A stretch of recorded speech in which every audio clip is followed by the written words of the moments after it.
आसमान में घबराए हुए पक्षियों के पंखों की तेज फड़फड़ाहट है। हर कबूतर इस भारी जाल के नीचे अपनी जान बचाने के लिए संघर्ष कर रहा है। ये दृश्य बहुत डरावना और बेचैनी से भरा हुआ है। अचानक झाड़ियों के पीछे से शिकारी बाहर आता है। उसकी आंखों में जीत की क्रूर चमक है और वो अपनी भारी कुल्हाड़ी को जमीन पर पटक कर हमें डरा देता है। खतरा बहुत करीब है। हमारा नायक राजा कबूतर अन्नू अपने साथियों की बेबसी को देख रहा है। उसे पता है कि अगर उसने समझदारी नहीं दिखाई तो आज सब कुछ हमेशा के लिए खत्म हो जाएगा। वो गहरे तनाव में है, लेकिन याद रहे, पहले ये जंगल बहुत शांत और सुंदर था। सूरज की सुनहरी किरणें इस विशाल बरगद के पेड़ को किसी जादुई महल की तरह रोशनी से सजा रही थीं। चारों तरफ केवल शांति थी। राजा कबूतर अन्नू और उसका पूरा झुंड हमेशा एक साथ मिलकर ऊंचे आसमान में उड़ते थे। उनकी सच्ची एकता ही उनकी सबसे बड़ी ताकत थी और वे एक दूसरे का बहुत ज्यादा ख्याल रखते थे। अन्नू सबसे आगे उड़ रहा था और उसकी तेज नजरें नीचे जमीन पर भोजन तलाश रही थीं। तभी उसे हरी घास पर सफेद चावल के चमकीले दाने दिखाई दिए। उसे लगा कि खाना मिल गया। भूख से बेहाल इन मासूम कबूतरों ने तुरंत नीचे उतरने का फैसला किया। उन्हें जरा भी अंदाजा नहीं था कि ये सुंदर दाने किसी ने जानबूझकर उन्हें फंसाने के लिए डाले थे। वे जमीन पर उतरे। जैसे ही वे खुशी खुशी उन दानों को चुगने लगे, अचानक ऊपर से एक भारी जाल उन पर गिर गया। उनकी खुशी एक ही पल में भयानक खौफ और सन्नाटे में बदल गई। ये बुरा सपना था। अब हर कोई उस जाल से बाहर निकलने की कोशिश कर रहा था, लेकिन वे धागों में और उलझते जा रहे थे। चारों तरफ बस पंखों की घबराहट और डली हुई चीखें थीं। कोई रास्ता नहीं था। थोड़ी दूर खड़ा वो निर्दयी शिकारी मुस्कुराते हुए अपनी लंबी छड़ी को हवा में हिला रहा था। उसे अपनी चाल पर घमंड था, क्योंकि उसे लगा कि आज उसे बहुत सारा शिकार मिल गया है। अब शिकारी ने जाल की ओर तेजी से बढ़ना शुरू किया और उसके भारी कदमों की आवाज जंगल में गूंजने लगी। हर कदम के साथ इन कबूतरों की बचने की उम्मीद कम होती जा रही थी। उस शिकारी का बिछाया हुआ जाल बहुत मजबूत था और उसकी रस्सी की गांठें बहुत सख्त थीं। कोई भी कबूतर अकेले इस भारी जाल को हिलाने में भी पूरी तरह नाकाम साबित हो रहा था। शिकारी अब बिल्कुल पास आ चुका था और उसकी एक डरावनी परछाई जाल के ऊपर पड़ रही थी। ऐसा लगा जैसे कोई गहरा अंधेरा उन्हें चारों तरफ से घेर रहा हो। ये मुश्किल पल था। झुंड के कुछ नन्हे कबूतर तो पूरी तरह हार मान चुके थे और उनकी मासूम आंखें नम थीं। उन्हें लग रहा था कि वे अब कभी दोबारा खुले नीले आसमान में नहीं उड़ पाएंगे। तभी अन्नू ने अपने दुखी झुंड की ओर देखा और एक गहरी सांस ली।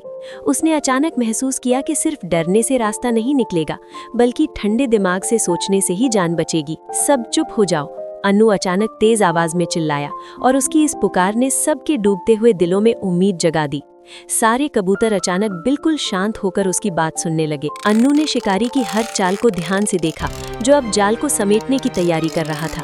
उसने सोचा कि अगर हम सब मिलकर एक साथ जोर लगाएं तो क्या चमत्कार होगा। अकेले हम इस मुसीबत में कुछ नहीं कर सकते, अन्नू ने सबके कान में फुसफुसाते हुए कहा। लेकिन अगर हम सब एक साथ ऊपर उड़े तो हम इस भारी जाल को ही उड़ा ले जाएंगे। सभी कबूतरों ने एक दूसरे की ओर देखा और उनके चेहरों पर थोड़ा संशय था, लेकिन अन्नू की बातों में जादू था। अब वे अपनी जान बचाने के लिए पूरी तरह तैयार होने लगे। अन्नू ने अपनी मजबूत चोंच से जाल के एक मोटे धागे को कसकर पकड़ लिया। उसने सबको आंखों से इशारा किया कि जैसे ही वो 3 कहेगा, वे अपनी पूरी ताकत लगा देंगे। घमंडी शिकारी अब सिर्फ 2 कदम दूर था और उसने जाल को उठाने के लिए अपना बड़ा हाथ आगे बढ़ाया।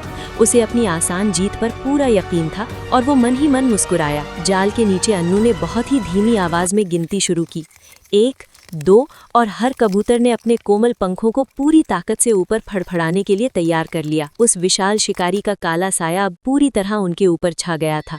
उसकी लालची आंखों में शिकार पकड़ने की भूख झलक रही थी और वो जाल को छूने ही वाला था। अचानक अन्नू ने अपनी पूरी शक्ति लगाकर हवा में चिल्लाकर कहा, 3, अब सब एक साथ उड़ो। और उसी पल जंगल में एक ऐसा चमत्कार हुआ जिसे देखकर सबकी आंखें फटी रह गईं। 30 कबूतरों के पंख एक साथ हवा में तेजी से लहराए और वो भारी जाल जमीन से उखड़ने लगा।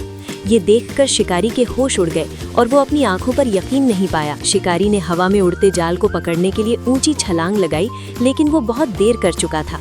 जाल उसके हाथों से फिसलकर आसमान में चला गया और वो जमीन पर गिरा। अब पूरा जाल नीले आकाश में बहुत ऊंचा उड़ रहा था, जैसे कोई बड़ा सा कालीन हवा में मजे से तैर रहा हो।